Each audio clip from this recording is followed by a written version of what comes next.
तर म्हणजे नाशिकचा हा आदिवासी पट्टा आहे आणि याच आदिवासी पट्ट्यामध्ये अजूनही इथले जे नागरिक आहेत ते मूलभूत सुविधांपासून वंचित आहे. देशाचा एकीकडे अमृत महोत्सवी वर्ष साजरं केलं जात असताना देखील या सगळ्या नागरिकांना आपल्या हक्कांपासून दूर राहावं लागतंय. ही खरं म्हणजे मोठी शोकांतिका आहे. याच आदिवासी भागातील अनेक नागरिकांचा रस्त्याअभावी देखील मृत्यू झालेला आहे. अनेक महिला ज्या वेळेला प्रसूतीसाठी जात असतात त्यांना कुठल्याही वाहनाची सुविधा त्यावेळेला उपलब्ध होत नाही. रस्त्याअभावी अनेकदा अनेक गरोदर माता ह्या रस्त्यातच त्यांचं बाळंतपण करावं लागतं.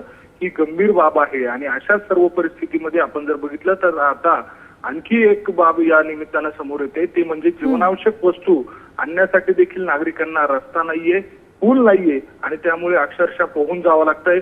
कधी ट्यूबचा आधार घेऊन त्या बाजूला जावं लागतंय. अनेक विद्यार्थी देखील या सगळ्या कसरती करतात.